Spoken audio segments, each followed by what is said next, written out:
All right guys, on this week's video, we're gonna be going over a little aiming tip that I use when I'm shooting broadheads.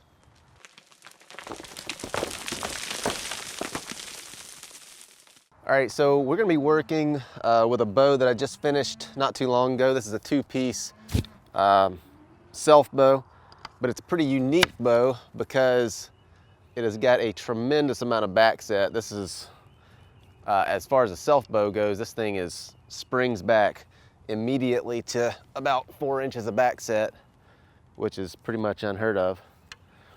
But I've got down here 15 yards away, I've got a hay bale with 2 blue dots on it. And I'm gonna talk about how I use my broadheads to aim when I'm shooting broadheads. And this technique helps me just to get just a little bit more precise with my aiming. Now, anybody that's watched any of my shooting videos knows that I talk a lot about gap shooting. And if you've watched a few more of my videos, you'll know that I'm not technically a gap shooter. I'm more of what you would call a split vision shooter. So it's more like a blend between instinctive and gap shooting. And so with gap shooting, if you're aiming at that top dot down there, your point, from your perspective, your point would be projected onto that target somewhere below it. And at this distance, for me, with this bow and arrow combination, that distance below that blue dot would be about 16 inches. But if you orient your broadheads the right way, and if I cant my bow at about this angle, my broadhead is straight up and down, you can use the top edge of your broadhead to reduce that gap. And anything that you can do to reduce that gap is going to help you to get a more accurate aim.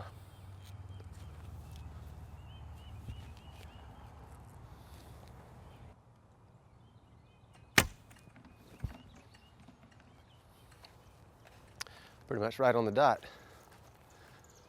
A little bit left.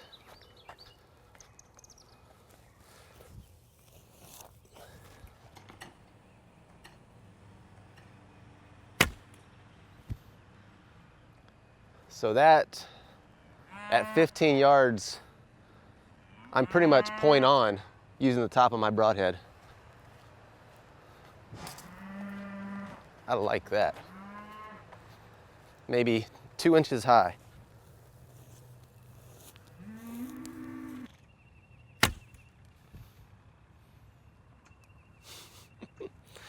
Dot fell off.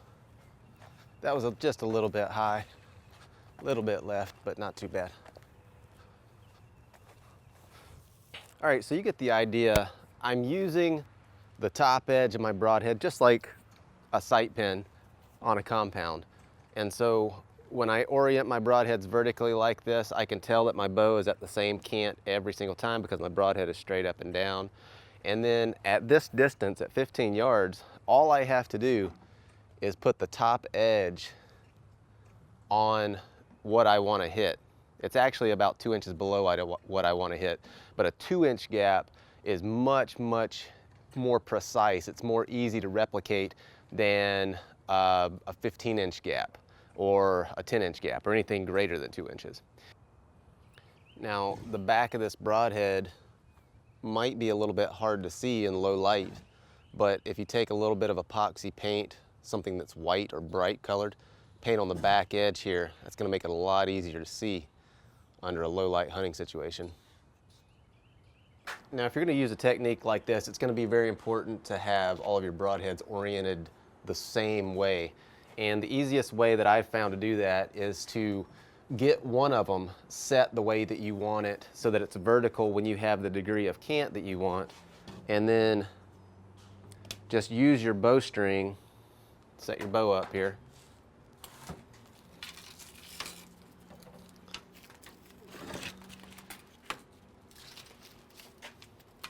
and clip all of your arrows. I'm going to turn this one over.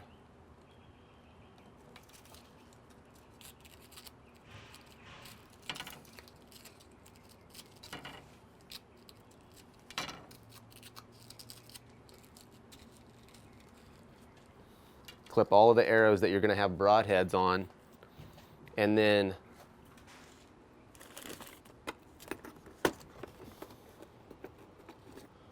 this is not the broadhead that I'm going to use, but it'll work the same.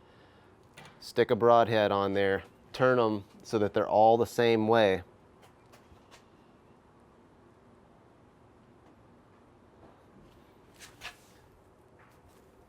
Spend a little bit of time getting them perfect.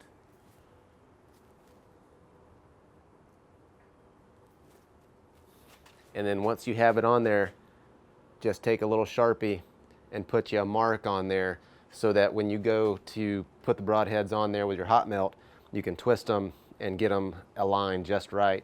But each one of those things should be laying exactly the same way so that when you switch arrows and go to a different arrow, you're going to have the same degree of cant, and theoretically things are going to shoot the same.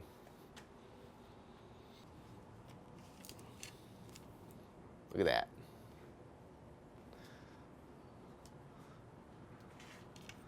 All right, see you guys next time.